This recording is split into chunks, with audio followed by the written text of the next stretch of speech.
नाही किंवा गॉडचा म्हणजे ही जी मराठीमधली देवाप्रती पण आपली एक लाडीकता असते. आपण अगदी हक्कानी तो विठ्ठल असं म्हणतो. म्हणजे समोरच्याला इतर भाषिकांना असं वाटेल बापरे तो विठ्ठल देवाला म्हणतात, पण इंग्रजीमध्ये चालतं असं. जसं जिथे मावशी असेल मामी असेल सगळ्यांना आणखी म्हणून मोकळ होतं. बरोबर आहे. आपल्याकडे तसं नाही. रसा स्वाद हा एक प्रकार आहे. बरोबर आहे. तर ह्याच्याशी तुम्हाला मला असं वाटतं थोडाफार स्ट्रगल करायला लागलं. हो, मी एक उदाहरण देते इथे.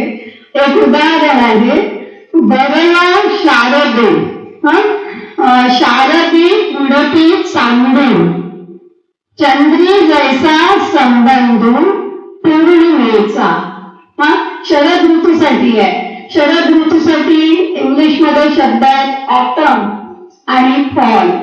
आता इथे या शरद ऋतूला ज्ञानोबांनी काय केलं, शारदू म्हटलं. म्हणजे लढीवाळपणा आणलेला याच्यामध्ये. दुसरं आहे त्यांनी म्हटलं चंद्री, चंदू, चांदू, शारदी. म्हणजे इकारांत शब्द आणि उकारांत शब्द असे त्यांनी लढीवाळपणासाठी वापरलेले आहे. आता या चंद्रासाठी ऊन म्हणू आपण, ऊनशाही म्हणू. पण आता या चंद्री, चांदण याच्यासाठी किती शब्द वेगवेगळे काढणार आहे. तर हे अडचण भाषा म्हणून एक दुसरी संस्कृती म्हणून ती येणार आहे. ही मर्यादा आहे इथल्या भाषांतराची म्हणा, अनुवादाची म्हणा. अजून एक उदाहरण देते मी. जसं ज्ञानेश्वरीमध्ये सोन्यासाठी इतके पर्याय वापरले ज्ञानोबांनी. त्यांनी सोनिया म्हटलं, सोनया म्हटलं, सोनी म्हटलं, मग पंधरे, साडेपंधरे, भांगार. ह्याच्यासाठी मग तुम्ही हे शब्द वापरलाय. एक हे जे एवढे शब्द घेतले त्याच्यासाठी इंग्रजीमध्ये काय शब्द नाही? इंग्रजीमध्ये पर्याय नाही आहे. इंग्रजीमध्ये gold, golden, Aurum, Nobel metal, precious metal. आता हे तो गोडवा आणणार नाही ना. बरोबर आहे.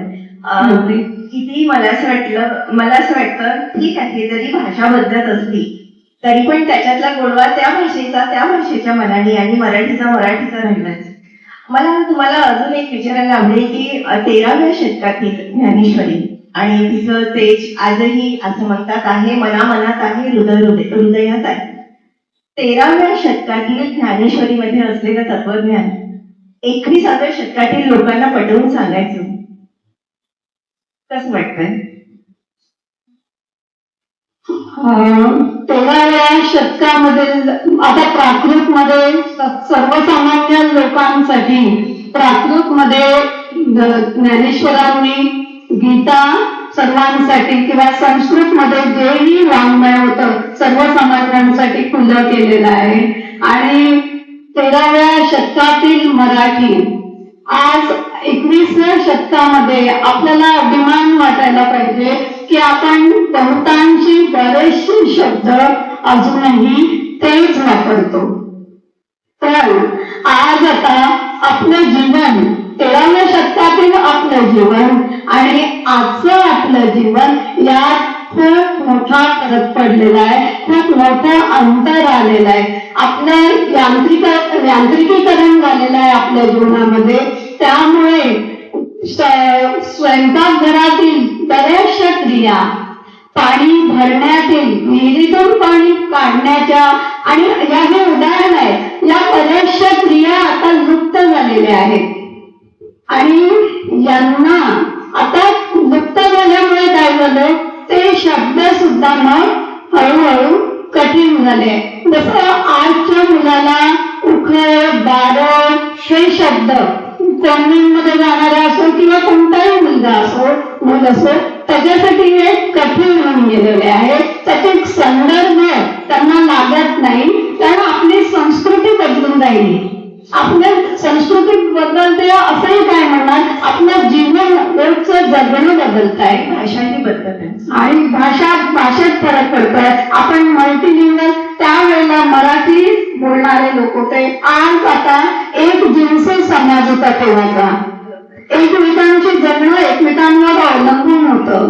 आज आपण बरेचसे, जरी आपण सोशल मीडियाने स्वतः जोडलेलं दिसतो, पण आपण विखुरलेले आहोत आणि त्यामुळे या सगळ्यांचा परिणाम या 21व्या शतकामध्ये ज्ञानेश्वरीकडे पाहण्याचा नक्कीच पडतो. आज तरुण जगण्यासाठी प्रचंड त्याला स्पर्धा करावी लागते. त्याचं जगणं निवांतपणाचं नाहीये, त्याच्या जगण्यातला निवांतपणा हरवलेला आहे. त्यामुळे रोजच्या जगण्यासाठी परिश्रम करायचे की अजून काही प्राप्त करण्यासाठी मेहनत करायची, तर त्याला सगळ्यात शेवटी जे सोपं असतं ते आवडतं. म्हणजे जरी 13व्या शतकात जरी ज्ञानेश्वरी लिहिली असेल तरी आजचा तरुण मराठीपेक्षा इंग्रजीला जास्त प्रिफर करतो, बरोबर आहे?